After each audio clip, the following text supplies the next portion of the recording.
Mexico में कुछ ऐसा दिखाया गया जिसको देखने के बाद पूरी दुनिया शॉक हो गई। एलियंस की बॉडी पहली बार विश्व के सामने लाई गई, लेकिन इसके बारे में बहुत लोगों के मन में ये सवाल है कि क्या ये रियल है या फिर फेक है। ये जो बॉडी आप अपने स्क्रीन पे देख रहे हो, ऐसा पहले विश्व में कहीं नहीं किया गया, और वो भी एक सरकारी स्तर पर, यानी ऑफिशियल लेवल पर। ऐसा नहीं कि एक प्राइवेट कंपनी आके ये कह रही है कि हमें एलियन मिला, बल्कि मेक्सिको की सरकार वहां पर इसको प्रेजेंट की है। उन्होंने ये कहा कि ये बॉडी पेरू की है, यानी 2017 में इन बॉडीज को पेरू से निकाला गया था। और ये देखने के बाद पूरे विश्व में क्यूरियोसिटी बढ़ गई, और मेक्सिको का ही नेशनल ऑटोनोमस यूनिवर्सिटी यानी UNAM, इन्होंने इसका कार्बन डेटिंग किया तो ये पता चला कि ये 1000 साल पुराना है।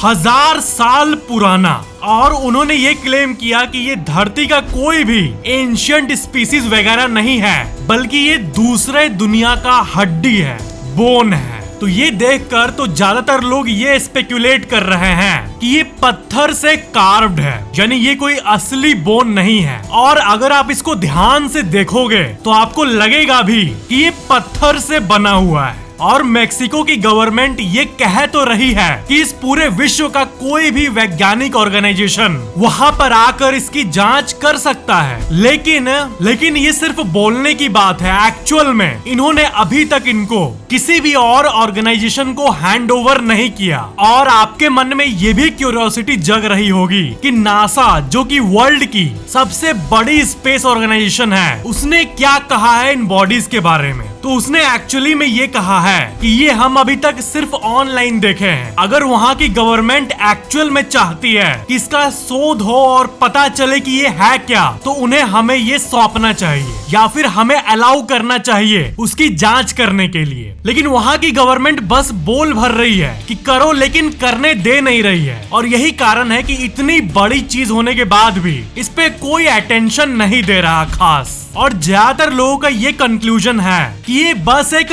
पब्लिसिटी स्टंट है, पूरे विश्व को अपने तरफ खींचने का। एक बहुत ही अच्छी सी चीज है जो कि मुझे लगता है कि आपको दिखाना वर्थ इट होगा, और वो ये है, मुंबई में अब पुराने जो डबल डेकर डीजल वाले बस हैं, वो अब परमानेंटली बंद कर दिए गए हैं, क्योंकि अब इलेक्ट्रिकल बसेस चलेंगे। लेकिन ये जो डबल डेकर बस है, ये बहुतों के मेमोरी में, दिल में बसा हुआ है। और उसमें से एक है महिंद्रा ग्रुप के CEO आनंद महिंद्रा। तो उन्होंने ये ट्वीट किया, हेलो मुंबई पुलिस, मैं एक चोरी रिपोर्ट करना चाहता हूँ। मेरे सबसे इम्पोर्टेंट चाइल्डहुड मेमोरीज में से एक मेमोरी, और वो है ये बस।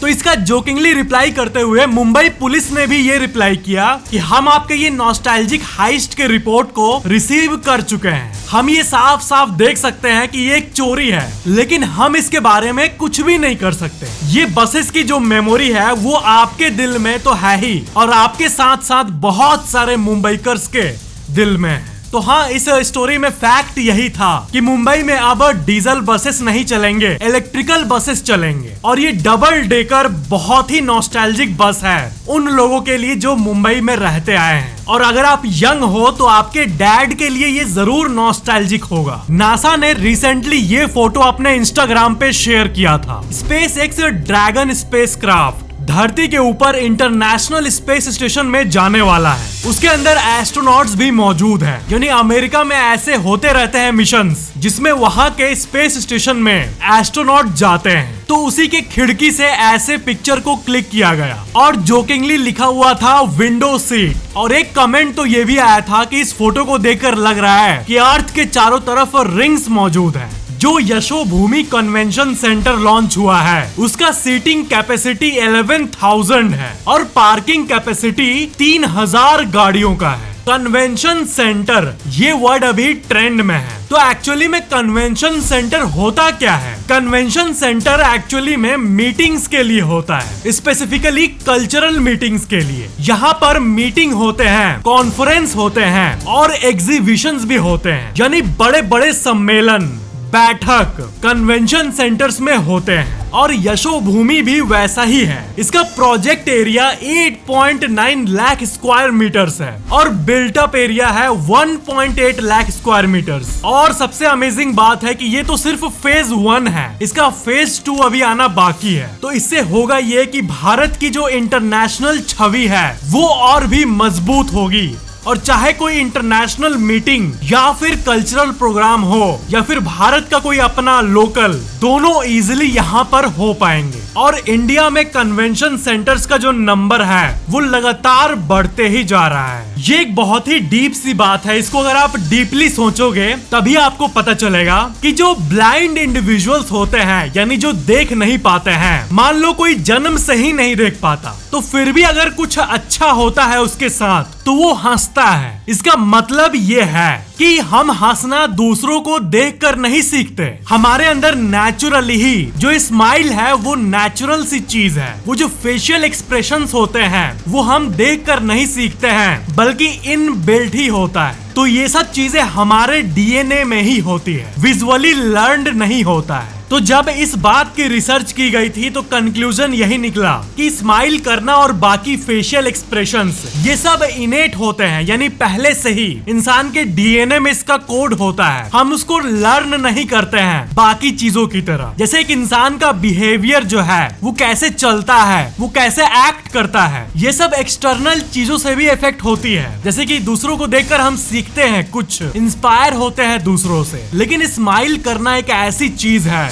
जो इनबिल्ट होती है। क्या आपको पता है कि इंडिया में जो लोन एप्स है वो कितने घरों में लोगों की मौत का कारण बना है? और क्योंकि ऑनलाइन वर्ल्ड से लोगों तक पहुंचना बहुत आसान है एज कम्पेयर टू ऑफलाइन, तो बहुत सारी ऐसी कंपनीज आई जो कि इलीगल और अनसेफ लोन्स लोगों को दे रही है और लोग इसको ल्यूक्रेटिव ऑफर मानकर ले भी लेते हैं लेकिन बाद में फंस जाते हैं। तो इसी को देखते हुए अब भारत की सरकार ने एक एडवाइजरी भेजी है गूगल और एप्पल को। इंडिया में दो ही मुख्य प्ले स्टोर्स हैं, गूगल प्ले स्टोर और एप्पल ऐप स्टोर। तो इन दोनों को एडवाइजरी भेजा गया है कि कोई भी ऐरे गैरे ऐप को लिस्ट ना करे। और भारत की सरकार ने ऑलरेडी 120 ऐप को लास्ट 8 महीने में बैन किया है। तो अब ये जो ऑनलाइन दुनिया है इसको भी सेफ होना बहुत जरूरी है और इसी के तरफ कदम बढ़ाई है गवर्नमेंट ने। ये एप्स क्या करती है, आपको भी इनका ऐड जरूर दिखा होगा कि ये एकदम इजी लोन डिसबर्समेंट का क्लेम करती है और लोन एक्चुअली में इंसान के अकाउंट में आ भी जाता है। लेकिन जब पैसे वापस करने की बारी आती है तब बहुत सारे लोग तो वापस कर देते हैं टाइम पर, लेकिन जो लोग कुछ लोग नहीं कर पाते 5 से 10%, उनको ये ब्लैकमेल करते हैं और हरास करते हैं बहुत बड़े स्तर पे,